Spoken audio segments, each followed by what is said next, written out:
Assalamu alaikum. Today our topic is analysis of modern theories by Catherine Belsey. Catherine Belsey का क्या view था theories के बारे में? उसने डिफरेंट व्यूज़ लिए, डिफरेंट क्रिटिक्स को कोट किया और उसके बाद उसने अपना एक व्यू शामिल किया जिसके थ्रू वो कह सकती है कि जैसे स्ट्रक्चरनिज्म उसका बेस्ट लिखा था एंड, और इसने इसको बेस्ट कंसिडर किया और इसके अकॉर्डिंग उसे बाकी सारी थेरीज को लिया और इनको एनालिसिस किया और उसके अकॉर्डिंग उसने एंड निकाला। अब वो कहते हैं कैथरीन बेल से, हाउ कैथरीन बेल से हैज़ एनालाइज्ड, कैसे एनालाइज्ड करती है मॉडर्न थेरीज को ऑफ लिटरेरी क्रिटिसिज्म में, and which one he she preferred, और किसको वो ज़्यादा प्रेफर करती है। कैथरीन बेल से का क्रिटिकल प्रैक्टिस, जो क्रिटिकल प्रैक्टिस थी वो 1980 में इसकी एक बिग बुक थी, उसमें उसने एक्चुअली क्या बताया था कि critical history of the modern critical theories, जितनी भी क्रिटिकल थेरीज मॉडर्न थी उसके बारे में उसकी क्रिटिकल हिस्ट्री उन्होंने बताई थी। This book is about the semantic, और बुक किसके बारे में थी? सेमेंटिक्स के बारे में, मीनिंग के बारे में थी। The problem of the meaning, कि प्रॉब्लम ऑफ द मीनिंग्स कहाँ है, कहाँ एग्जिस्ट करता है, either in the mind of author, either in the mind of you can say that in the author's writing and, और या रीडर की writing में है, या हमारी कॉमन सेंस में है, या हम अकॉर्डिंग टू थेरीज लेंगे, या आइडियोलॉजीज़ में होती है, कहाँ एग्जिस्ट करता है, या लैंग्वेज में एग्जिस्ट करता है, इसके बारे में उसने थॉरोली स्टडी किया और उसको बताया। तो the problem is way the meaning lies in the piece of literature, problem क्या था कि मीनिंग कहाँ पाया जाता है पीस ऑफ लिटरेचर में। Bells and identifies the 6 possible approaches to locate the meaning, उसने 6 पॉसिबल अप्रोचेस को बताया जिसके मतलब में हमें पता चल सकता था कि एग्जैक्ट मीनिंग कौन सा है। At least 6 theorists about the semantic have been thoroughly persuaded by her, 6 theories को उसने बताया। ठीक हो गया। वो क्या कहती है? वो कहती है कि जब हम what is a post structuralist theory क्या होती है, इसके डिफरेंस क्या होते हैं, इसको कैसे बनाया जाता है लिटरेरी क्रिटिसिज्म में, इसके फाइंड मीनिंग कैसे टेक्स्ट में किए जा सकते हैं, ऑथर के हेड में कैसे किया जा सकता है, रीडर में कैसे किया जा सकता है, या इसके अलावा हम कह सकते हैं कि meaning is a practice of reading कह सकते हैं, या प्रोसेस ऑफ द इंटरप्रिटेशन कह सकते हैं। What is the role of text, text का क्या है। कैथरीन बेल से कंसिडर क्या करती है कि other questions concerning the relation between human beings and language, वो क्या कहता है कैथरीन बेल से, क्या कहती है, कंसर्न कहती है relation between the human beings, language, readers, text, writing and cultural politics को, इन सबको कब कहती है कि इन सब का रिलेशन है। ठीक है।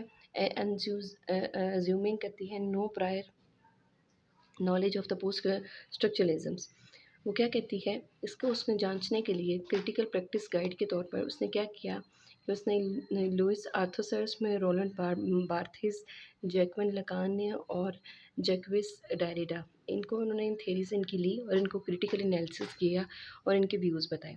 Critical practice argues that the theories matters, theories के बारे में बताया इनकी क्या क्या थेरीज थी, एंड क्रिटिकल प्रैक्टिस क्या थी जिसके बारे में उसने बताया। क्रिटिकल प्रैक्टिस ये है कि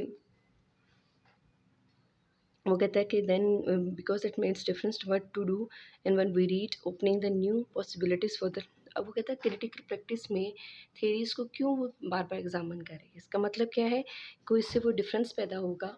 और क्या होगा जब हम पढ़ेंगे, ओपनिंग कब होंगी न्यू पॉसिबिलिटीज़ की for literary and culture analysis के लिए।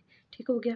पोस्ट स्ट्रक्चरनिज्म इस conjunctions with the post analysis में है एंड रिकन्स्ट्रक्शंस में है, makes its radical study to the way way we read both a priority. ठीक हो गया।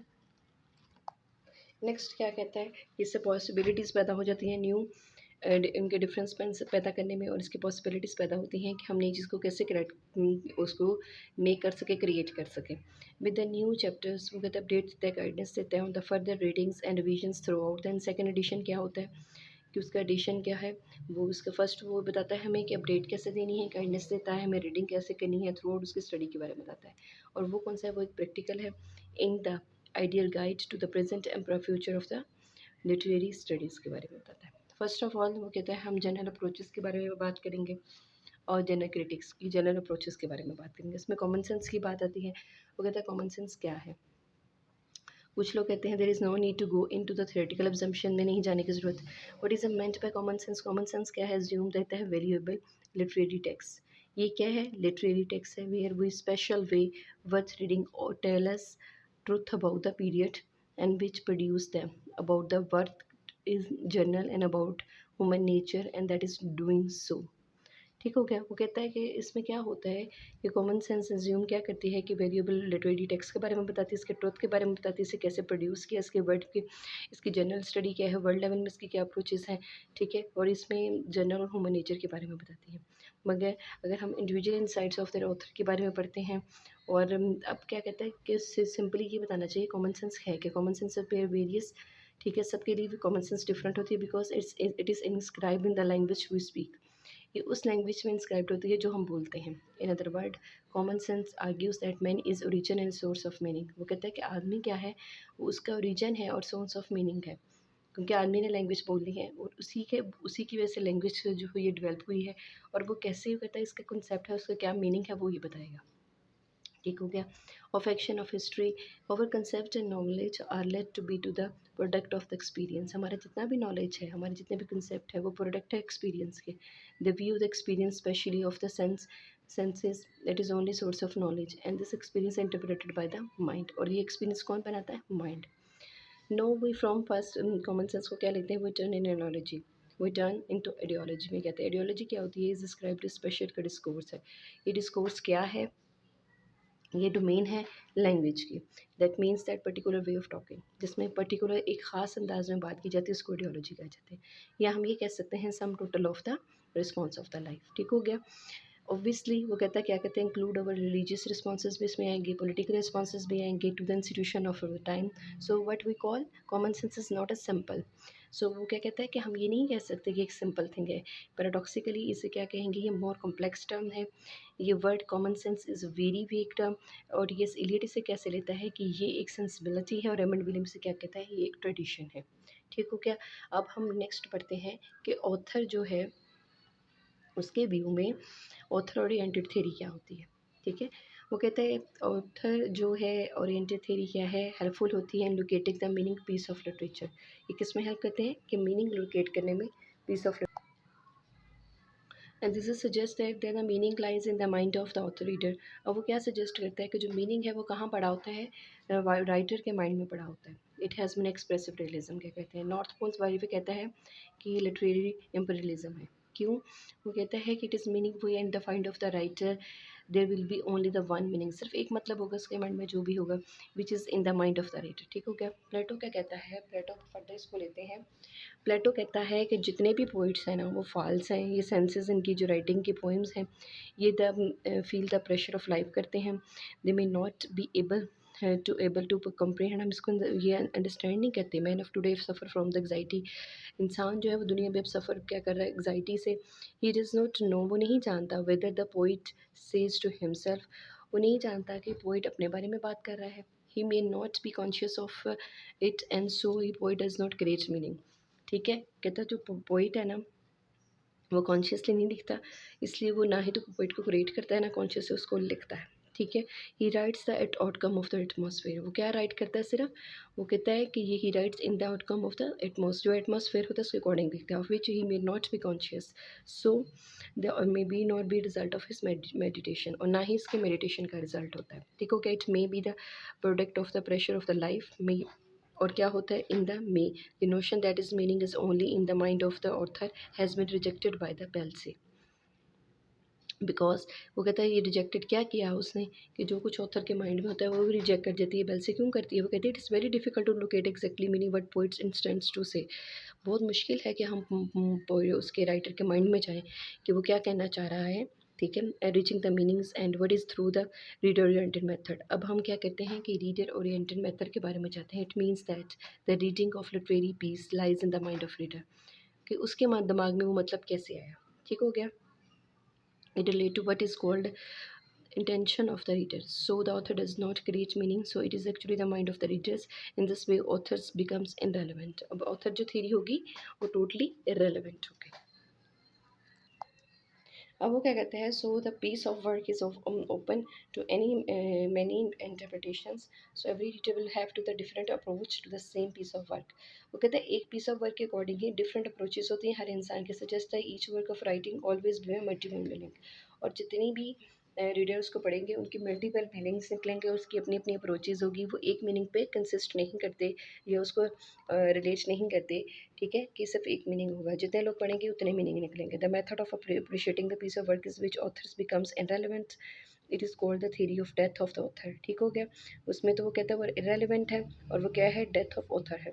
बेल्से seems to reject the theory of the death of the author because in this way the piece of literatures may have a thousands meanings. ठीक हो गया। इसके क्यों reject करती है वो उसके मतलब को, वो कहती है कि इसके अकॉर्डिंग तो वो क्यों रिजेक्ट करती है, वो कहती है कि इसके अकॉर्डिंग तो बहुत सारे हम मीनिंग्स निकाल देंगे एक ही टाइम में। ठीक हो गया। बेट्समैन्स वेमसेट्स जो रिजेक्ट करता है कंसेप्ट ऑफ एक्सप्रेसिव रियलिज्म को, वो इसको भी वेमसेट जो होता है एक्सप्रेसिव रियलिज्म को यूज करता है, रिजेक्ट करता है। क्यों कहता है? He calls it international fallacy.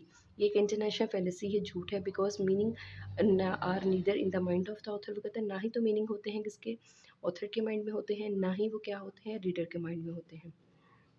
इस ideology in the way in both real and unreal.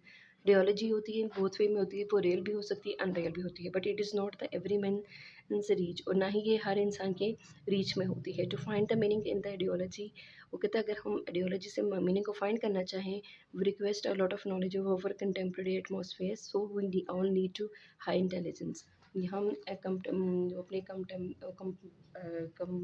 वो कहते हैं कंटेम्प्रेरी जो एटमॉस्फेयर के जो ऑथर्स हैं उनकी इंटेलिजेंस को देखेंगे, फिर जितनी भी हमें एक बहुत ज़्यादा इंटेलिजेंस की ज़रूरत होगी ताकि हम इसको ओवरव्यू कर सकें और इसके लिए एक मुकम्मल सही मीनिंग निकाल सकें। बट वो कहता है it is a very difficult, ये बहुत ही मुश्किल है क्या, कि हम क्या कर सकें, टू रिकनसाइल कर सकें डिफरेंट थेरीज़ को, डिफरेंट थेरीज़ ऑफ लाइफ के बारे में रिकनसाइल कर सकें, such as observe and existentialism by the, वो जो उन्होंने ऑब्जर्व फीलिंग को बता रहे बारे में बताया है, कि वो कहते हैं ये बहुत मुश्किल है कि हम रिकनसाइल कर सकें कि ऑब्जर्व किस्म के राइटिंग के वर्क को, और जो एक जिसमें उसके एग्जिस्टेंस के बारे में सवाल किए जाए, उस वर्क को हम लोग रिकनसाइल कर सकें। But according to the Althusser's क्या कहते हैं, ideology practices are reported and reproduces in the instructions of our society. वो कहता है कि जितनी भी आइडियोलॉजीज प्रैक्टिसेस हैं वो रिपोर्टेड होती हैं और वो रिप्रोड्यूस हो सकती हैं, कैसे, instruction of according to society की वजह से,